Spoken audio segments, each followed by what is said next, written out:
Okay. Residue at z equal to I upon.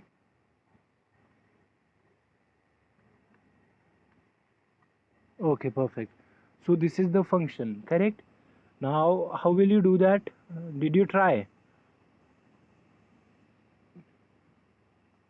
Did you try this? How will you do? First of all, look at multiplicity of z equal to I. This is z square plus 1. It can be written as, just write it again. I would like to write this function in this form. It is log z upon, this is z square plus 1 can be written as z plus I the whole square and z minus I the whole square. Is that clear to you? Can I write this thing like this? Inside the bracket it will be z plus I, z minus I, and on the top it is square, so it will be square to both. But I would like to find residue at z equal to I only. So what I will do, I'll just find log z divided by z plus I the whole square, the whole divided by z minus I the whole square. Is that clear? Do you understand what I'm trying to do? I'm trying to use this theorem. Where is that? I'm trying to use this technique.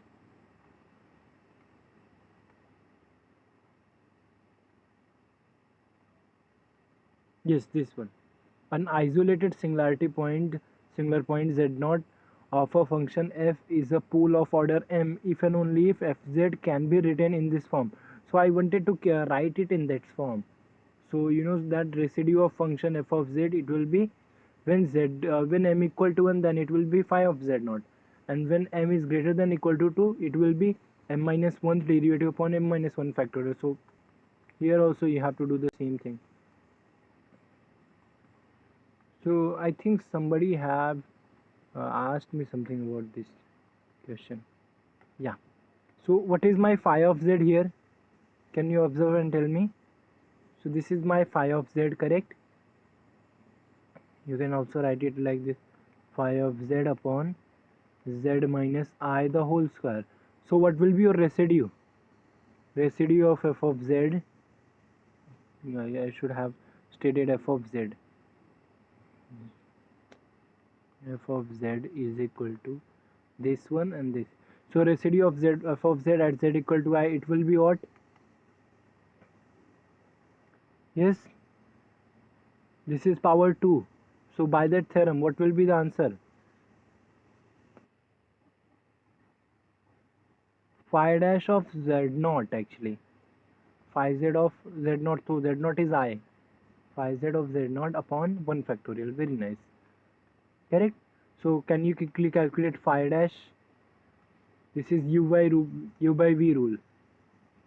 So you have to calculate u by v. क्या करेंगे? Log z will be as it is v.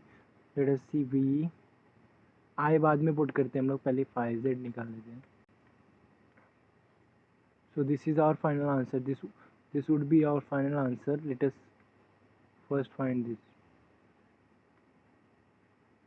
Phi of z equal to log z upon z plus I the whole square. So phi dash of z, it would be what? V, that is z plus I the whole square.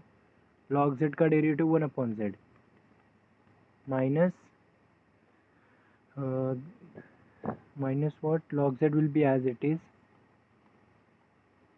multiply by derivative of z plus I is same as 1, na? It is 1. So it is divided by z plus I raised to 4. It will become 4. Correct? Is that clear? Now you just have to put at z, you have to put I and get the value of phi of I. Now one thing is okay, one thing is good to understand. How will you calculate log of I? You want to calculate log of I. How will you do that? Anyone?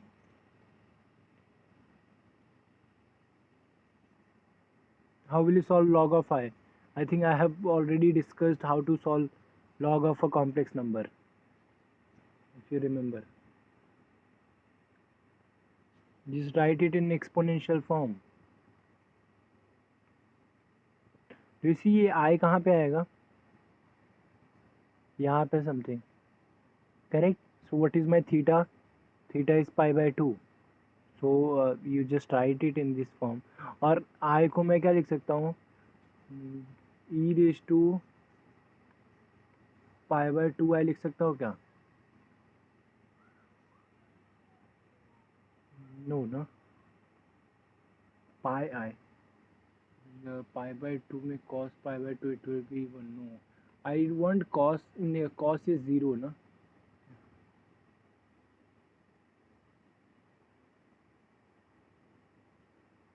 हाँ correct है ये. Yes yes. Is this correct? e raised to pi by 2 I that will be just I. Is that correct or not? Yes. And plus actually it depends. It is plus. It will be 2 pi I. 2 n pi I बोलो, because 2 n pi I there are many solutions. It will be infinite. So what will be your log of that? So log I will be this one, pi by 2 pi by 2 plus 2 n pi. Yes, 2 n pi I. Yes, so you just have to substitute this, that's it. What is your question here? Yeah, so if you put z equal to I, you'll get this. I plus I, this will be I square. I square is minus 1, so it will be minus 1 upon z, so z is I. Multiply I and I, so again minus, so it will be just whole term will become I minus log z, and this will be z plus I the whole raised to 4. Yeah, actually I wanted to do one thing. Whenever you see any complex numbers, say z equal to I, you want to write it in exponential form. So how will you write it in exponential form? It will be z equal to r e raised to I theta. Correct? So you need to find r. So for this r is 1. For this you have to find theta. So theta, you see z equal to I, so you observe that this will be your theta, pi by 2 plus 2 n pi. So answer will be what? E raised to I into pi by 2 plus 2 n pi.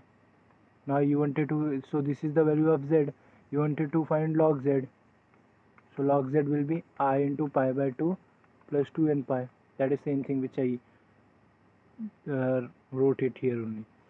So this is the answer. You just substituted. Is that clear? Any other question? Any other question from the list of residues homework?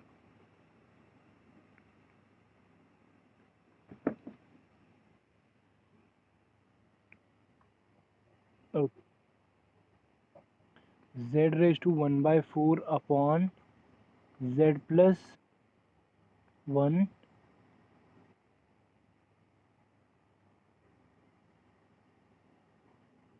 How can this be possible?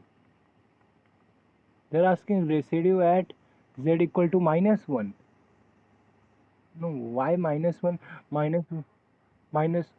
This is z plus 1. Okay, okay. That is all right. So what is problem in this? ये तो बहुत ही simple है ना? This is simple. You just have to write it like this: z raised to 1 by 4 upon, it will be z plus 1, so it is z minus minus 1 you can write. So this is of the form z minus I. Correct? So answer would be what? What would be your answer? Again the same thing. Correct, phi of z naught. So what is your phi? You can write it, this is phi of z divided by z minus minus 1. So residue, इधर मैंने लिखा है. So residue of function f of z, it will be just phi of minus 1. So phi of minus 1, that means what? It is minus 1 का 1/4. How will you calculate this? That is an important part. Minus 1 raised to 1 by 4. That is 4th root of minus 1.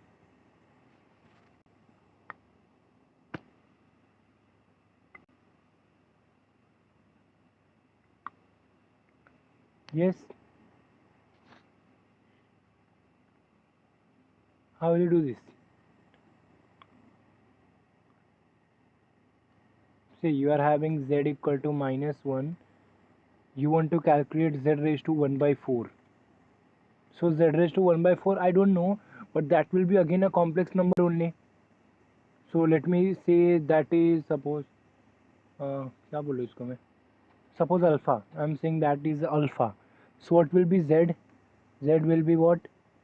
Alpha raised to 4. This is a method you can do, or there is one more method, that is go to that exponential form. Go to exponential form, that means write the exponential form for this guy. So z equal to minus 1. Where will this guy lie? This will be somewhere here. Do you see what is the argument?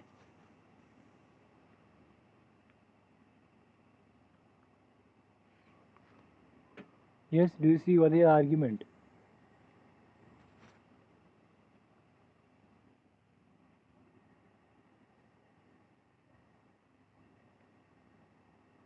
Minus pi, even pi is also an argument. What if somebody asks what is principal argument, then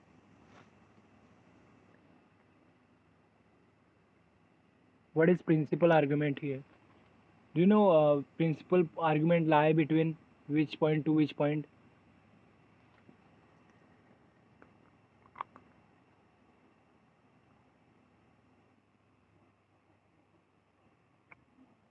Yes, minus pi is not included. So from here, can you tell me what is principal argument of this? Will it be minus pi or pi?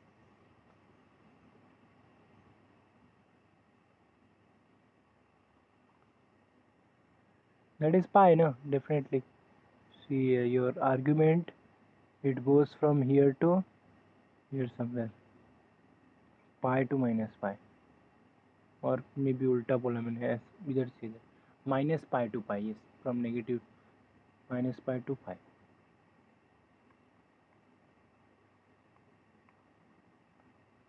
Correct. So here you saw that your, और अगर ऐसा कुछ doubt लगे ना, so you need to see कि this is just real. So you need to get cos का value is minus 1. Cos का value minus 1 कब आता है?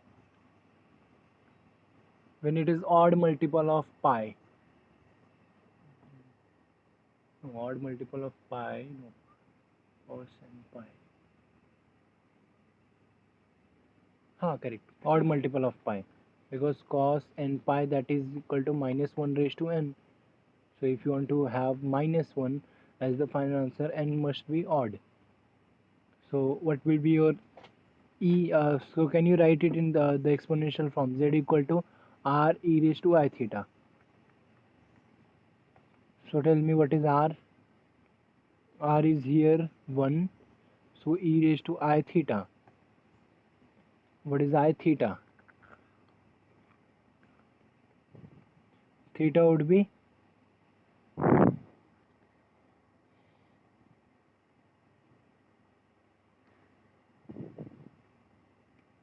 you can consider I pi also. You can consider principal. See, to calculate residue, mostly we used to stick with principal argument. So it will be just e raised to I pi. Correct? E raised to I pi. That is even famous uh, equation. E raised to I pi is minus 1. If you remember. So this is z equal to e raised to I pi. We wanted to calculate what? Z raised to 1 by 4. So it will be, answer will be e raised to I pi by 4. Correct. So e raised to I pi by 4 will be what? Cos pi by 4 plus I sin pi by 4.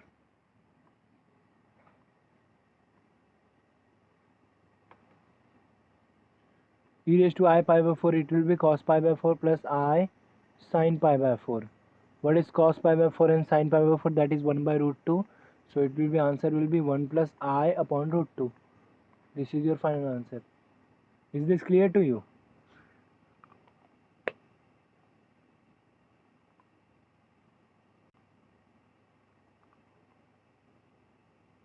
Yes. So this is your final answer. Residue of f of z at z equal to -1, it will be 1 plus I upon root 2. That's it.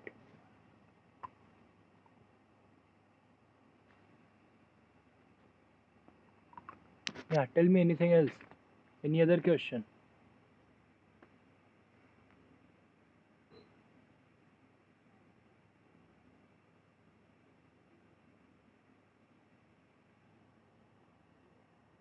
No? Okay, shall we go ahead to next part?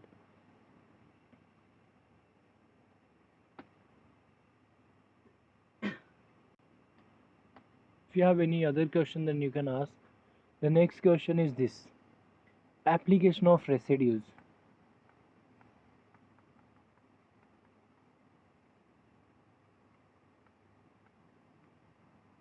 This is in the syllabus actually. This part was remaining. That's why I was thinking there is something which is remaining. And this was the part. Application of residues. And the first application is in evaluation of improper integral.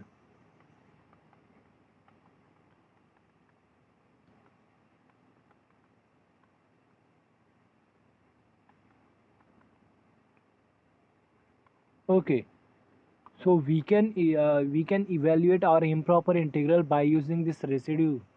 So that is quite good thing here. Correct? Do you remember recall how do you solve improper integral if you are having 0 to infinity f of x dx? How do you solve this?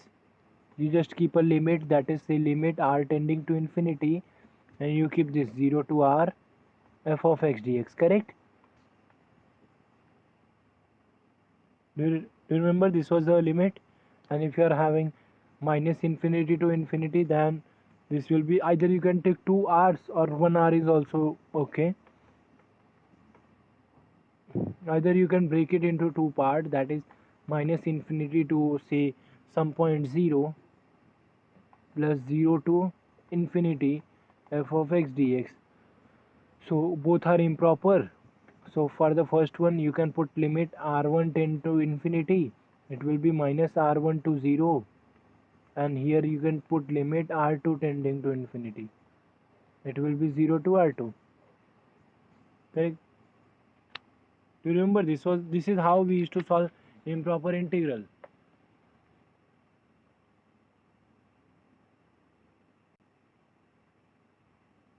So let us denote this thing. This is also called as, अगर इसको मैं एक ही और you can write or, this will be limit r tending to infinity minus r to r f of x dx. Correct? And this thing is called Cauchy principal value. Cauchy principal value.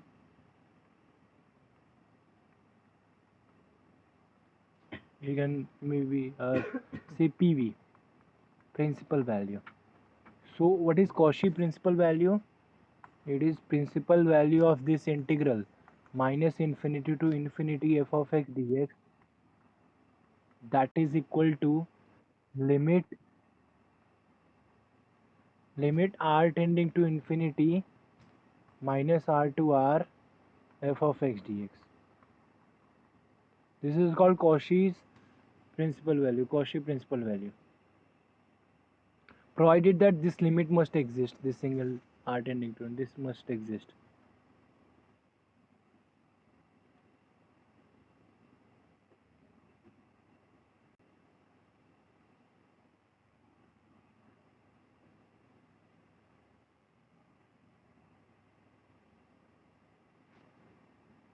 Okay, so let us observe.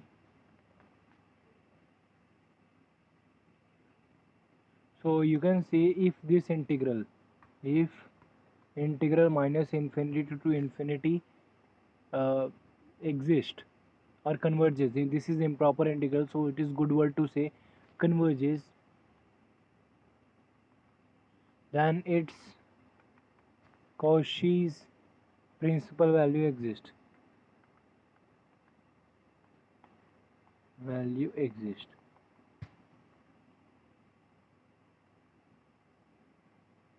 and it will be same as the number to which it converge.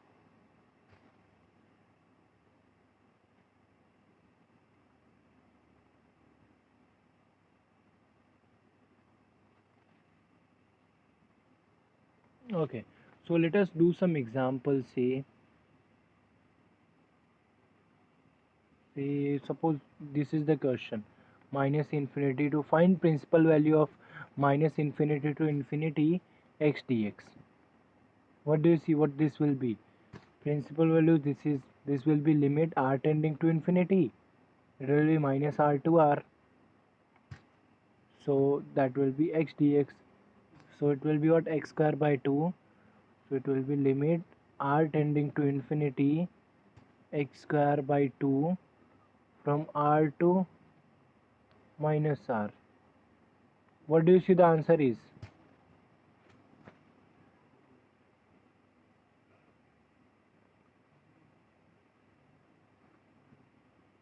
What do you see the answer is?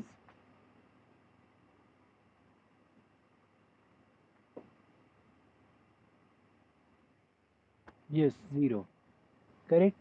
But if you see, if you break this thing, that is if you break this minus, if you wanted to solve this minus infinity to infinity x dx, what you used to do? You used to, mostly people used to break it. That is limit r1 tending to infinity minus r1 to 0 x dx plus next again the limit, say r2 tend to infinity, it will be what, 0 to r2 dx x dx. So what do you see? It will be what, x square by 2 in the interval minus r1 to 0, and here it will be there should be limit r1 tending to infinity. Here also limit r2 tending to infinity. It will be again x square by 2. It is what, 0 to r2. Correct. So what do you see? These two limit. What about this limit and what about this limit?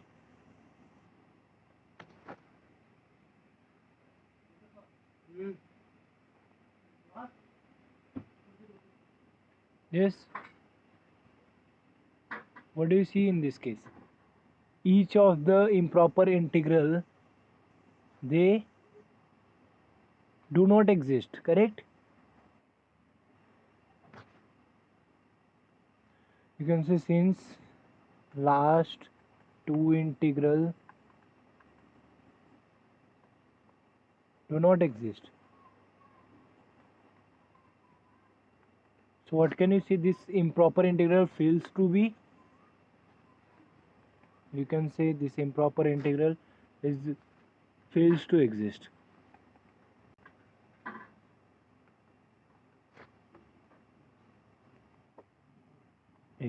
Okay.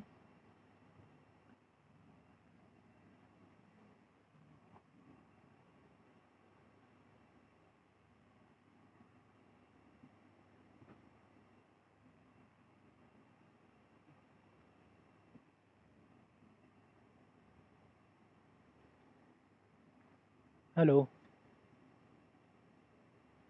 Hello, can you hear me? Hello. Yeah, I think there was some network issue. Yes.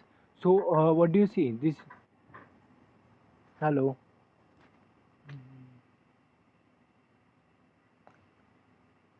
So do you see in this case Cauchy's principal value exists, but what about integration?